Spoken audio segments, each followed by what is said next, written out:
No Show da Tarde você vai brilhar. Voltamos a apresentar Show da Tarde com Tadeu Soares. Divulgar. Empresas e Estamos de volta com o Show da Tarde. Que bom que você está conosco. E agora nós vamos conversar sobre uma das situações mais delicadas que nós temos, que é uma mãe autista, uma mãe atípica. A Zane vai nos falar como é que é o seu dia a dia, o seu cotidiano, os seus cuidados e a sua filha, e principalmente como é que a sociedade e principalmente os profissionais da educação devem ver essas crianças de acordo com cada um desses níveis de autismo. Tudo isso nós vamos falar em 10 minutos. Boa tarde, Zane, é um prazer muito grande estar com você. Vamos começar falando de você. Como é que é ser uma mãe atípica e o que é isso? Bom, boa tarde. Primeiramente, é um prazer estar aqui. Ser uma mãe atípica, para mim, foi eu ser jogada num mundo totalmente diferente do que eu já estava acostumada, né? Porque eu sou mãe típica de 2 crianças, né, que hoje já são adultos formados, e quando eu tive contato com o mundo das crianças neurodivergentes, eu tive que aprender a ser mãe novamente. E dentro desse mundo eu tenho encontrado assim bastante barreiras, né, bastante dificuldades para que as outras pessoas possam entender a dificuldade enfrentada por uma família de crianças atípicas, né, de crianças com deficiência, de crianças autistas. Então, é isso. E me diga uma coisa, como é a sua filha, que idade ela tem, qual é o nível de autismo que ela tem e como que você entrou nesse mundo, como é que é se relacionar com outros pais e outras crianças autistas? Então, a Jasmine, ela tem 4 anos de idade e a partir dos 7 meses eu comecei a reparar que ela não era um bebê, que ela não tinha as mesmas, como que eu vou falar, interações que um bebê de 7 meses tem com a mãe. Só que eu não sonhava, nem sabia, na realidade, o que era o autismo. Então, eu fui jogada assim. Após ela, com 10 meses, ela teve meningite, e então foi vindo os diagnósticos, assim, sabe?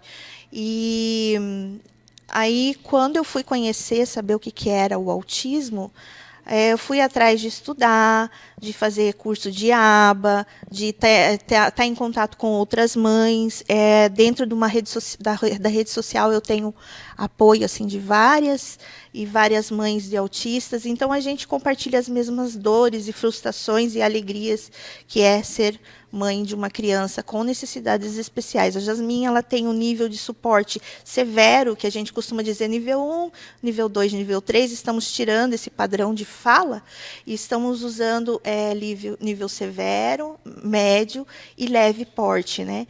Então, seria basicamente isso, conhecido, o que significa, qual seria o suporte de atendimento que aquela criança demanda para fazer as suas atividades do dia a dia. Dentro disso, hoje, eu tenho uma luta grande, que é fazer com que sejam respeitadas, né, a individualidade de cada autista, porque nenhum é igual ao outro, assim. Importante dizer que o autista, ele é uma pessoa absolutamente normal. Ele tem algumas limitações, como bem falou a Zane aqui, que pode ser severa, pode ser média, pode ser leve.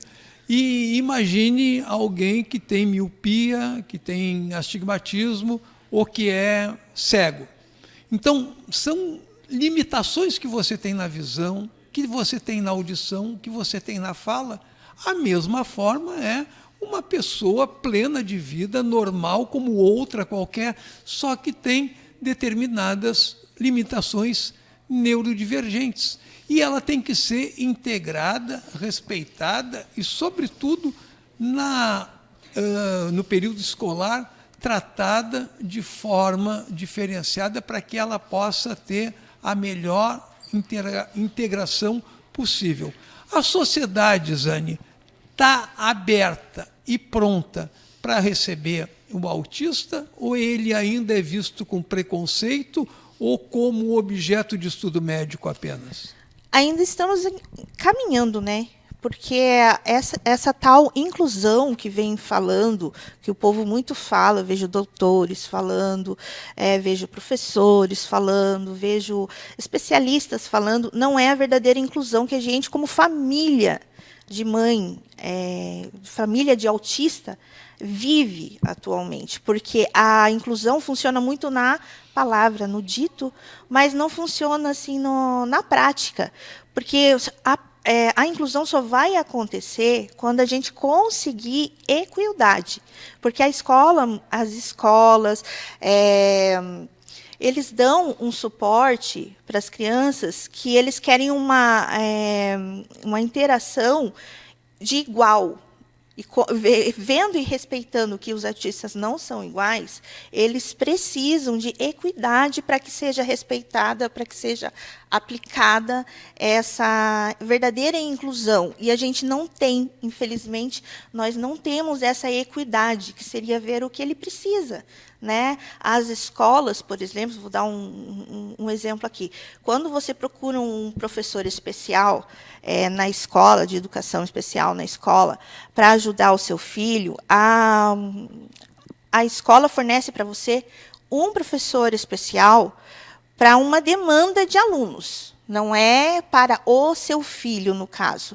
Deixando bem claro aqui que não são privilégios, tá, gente? São coisas que estão dentro da lei, para que seja respeitado o laudo de cada autista, tá? Devido à demanda dele, tem alguns autistas que necessitam de um professor individual em sala de aula. E, infelizmente, quando a gente chega no colégio para pedir, você não tem esse apoio do colégio, das escolas, de um professor individual. Você tem um professor para classe. Isso significa que, se entrar 5 autistas, crianças deficientes, 10, vai ser suprido por um só. Então, é onde acontece de as crianças entrarem em crise e a professora está supercarregada, não ter como conseguir dar apoio às crianças conforme cada laudo. Então, a minha briga hoje em dia é isso. E aqui no estado de Santa Catarina, a gente, por meio judicial, já consegue isso. Tem várias mães que já conseguiram, porque o não a gente já tem, né? O não a gente já tem de várias partes. Então, a gente corre para lutar atrás do sim. Rosane, eu vejo o seu olhinho brilhar quando fala da sua filha, quando fala da luta dos autistas. Essa condição de uma mãe, de uma criança neurodivergente, trouxe para você um outro estímulo de vida, uma outra vontade de lutar, um outro universo do qual você não conhecia, que parecia estar acomodada. Como é que é a sua relação de vida depois de ter que tratar de uma criança neurodivergente? Hoje eu vejo que eu tenho um propósito, sabe? Porque antes a gente vivia, né? Hoje a gente vive, sobrevive e luta.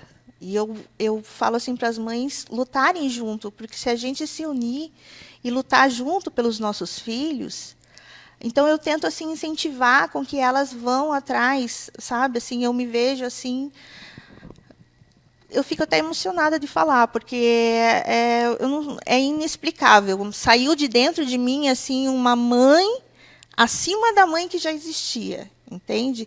Eu não estou querendo defender, assim, falar que a gente tem que colocar os autistas numa bolha. Não, não é isso.